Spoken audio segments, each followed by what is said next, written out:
This is Seneca. Not the philosopher yet, not the marble bust, not the man they'd quote for 2,000 years. Just a father in Rome, 41 years old, standing in a room that has gone quiet in the specific way rooms go quiet after a small body has been carried out of them. His son is 20 days dead. The boy was an infant. He had a name, and Seneca had said it out loud maybe 400 times, and now he will say it fewer and fewer times each year until he doesn't say it all. He has money. He has a reputation. He has the kind of life other men describe with envy at dinner. None of that is doing anything right now. And in 20 days, a soldier will arrive with an order signed by an emperor, and Seneca will be put on a boat to a rock in the sea called Corsica, where nothing grows and nobody visits, and there is no work to bury yourself in. He does not know this yet. Here is what Seneca had spent his life doing, acquiring.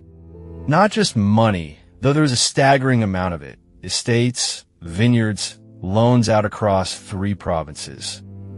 He acquired position. He acquired the ear of powerful people. He acquired a wife, a household, a name that opened doors before he walked through them. And each thing he gathered for the same reason a man stacks stones against a rising river. He was building something that could not be taken. There was a man he knew named Demetrius, a cynic, who owned a cloak and slept on the ground and had, by every measure Rome recognized, nothing.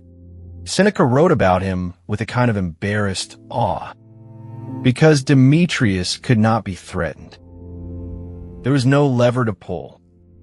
You cannot take from a man who is not holding anything. And late at night, in a house filled with beautiful objects, Seneca would feel it move through him like a draft under a door.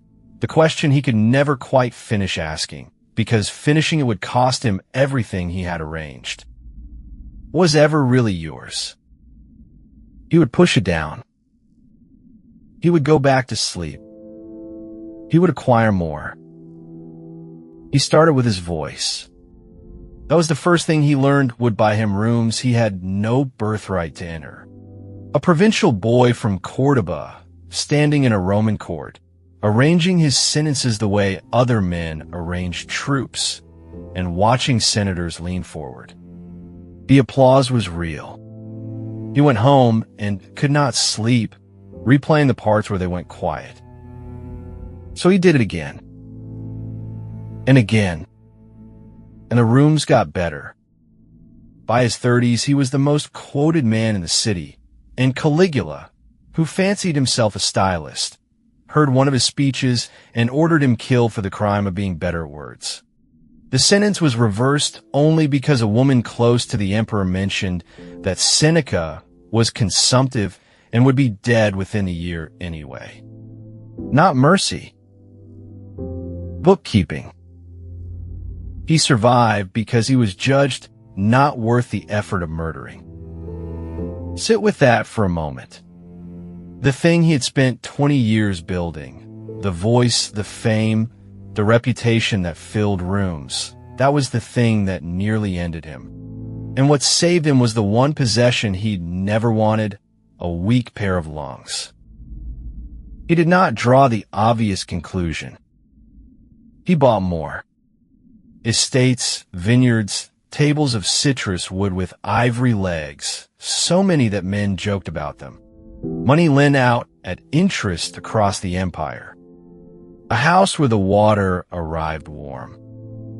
And each acquisition worked exactly as promised for about a week.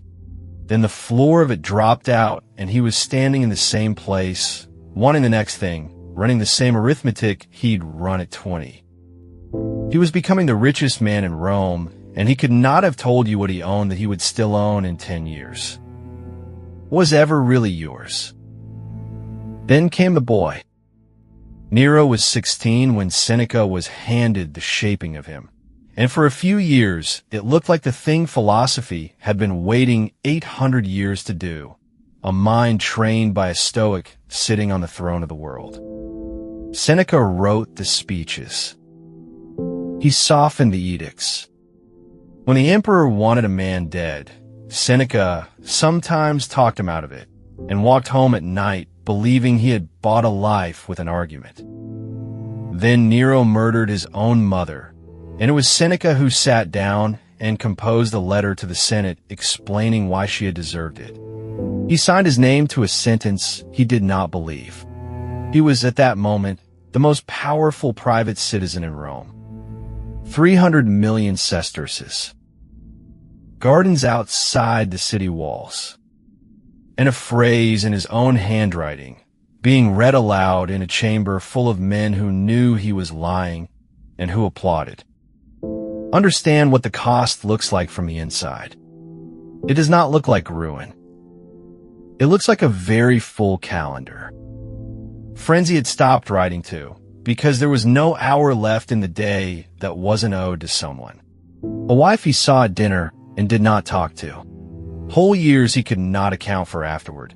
Not because they were painful, but because nothing in them had touched him. The way a man passes 100 miles of road asleep in a carriage and arrives without a single memory of the country he crossed. He had gained the world's attention and lost the ability to be alone in a room. He had everything he had chased at 20, and it had all become something that could be taken back by a nod from a boy he'd raised.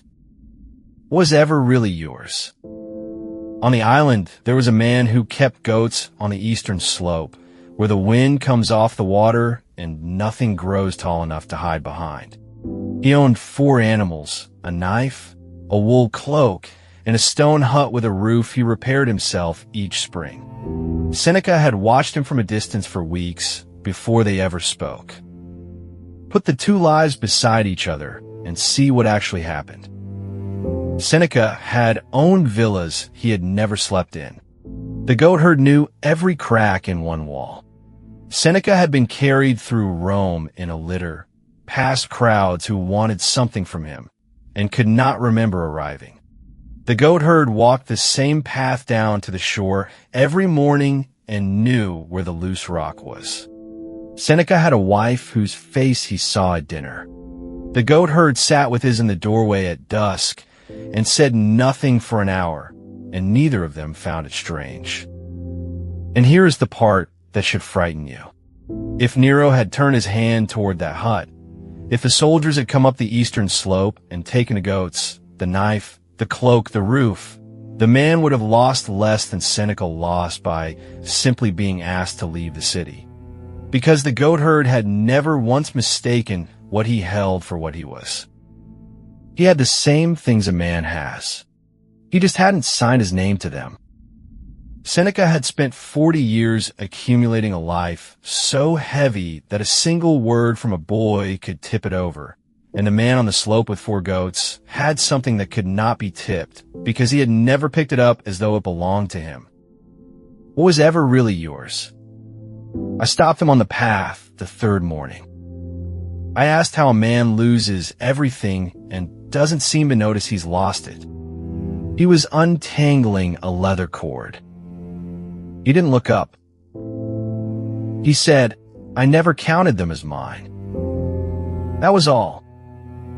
He went back to the cord. And something in me came apart quietly, the way a wall comes apart. Not all at once, but at the seam that was always wrong. Because I had done the counting. I had counted my son's first breath as a thing acquired. I had counted the house, the name, the seat in the Senate, the years ahead of me that I had never once been promised. I had made a ledger of the world and written my name in the margin of every line, and then I called it theft when the world took back what it had only ever set down beside me. The goatherd had the same things. The same wind, the same animals, the same 4 hours of light before dark. He simply never signed for them. Grief is not the pain of losing. Grief is the invoice arriving for a debt you did not know you'd signed. And every hour I spent claiming ownership of my son was an hour I spent building the exact machine that would break me when he was gone. He was not taken from me. He was lent to me, and I was the one who forgot the terms. What was ever really yours? Nothing. That is not the cruelty. That is the mercy. Now, come back from the island. Come back to your own kitchen, your own doorway, the people moving through it who you have quietly begun to file undermine. The Stoics had a word for what Seneca did on that rock. Not detachment. That word has been ruined. They meant something closer to accurate accounting. Knowing the difference between what you hold and what you own. Everything you can lose was never in the column you thought it was. Your body, your work, the face across the table. These are on loan, and the lender has never once agreed to your timeline. Seneca wrote it plainly in his first letter. All things, Lucilius, belong to others. Time alone is ours. Not your child. Not your health. Not your name. Only the hours and those you're spending right now, reading the invoice. Here is the one thing to carry. Tonight, look at the person you love most and practice a single sentence. Not out loud, just behind the eyes. I do not own this. It will hurt. That hurt is the machine dismantling itself, one bolt at a time, before grief has to tear it apart for you. You will still weep when they go, but you will not be surprised, and you will not feel robbed. What was ever really yours? The island is still there. You can look it up. A smear of rock off the coast of Corsica, no monument, no marker. Nothing to say a man once sat on it, and thought his way out of the worst thing that can happen to a person. He didn't think his way around it. He thought his way through it, and what he found on the other side was not comfort. It was accuracy. And accuracy, it turns out, is the only thing that holds when comfort runs out. So sit with it tonight. Let it be uncomfortable. Ask the question until it stops sounding cruel and starts sounding like freedom. What was ever really yours? If this reached you, subscribe. New Stoic wisdom every day. Short texto natila. One Seneca buried his son, then wrote the letter nobody expected to, he told his mother. Stop measuring grief in month 3. What was ever really yours? The question that ends the 8 term in calm, full video on the channel plus #Stoicism.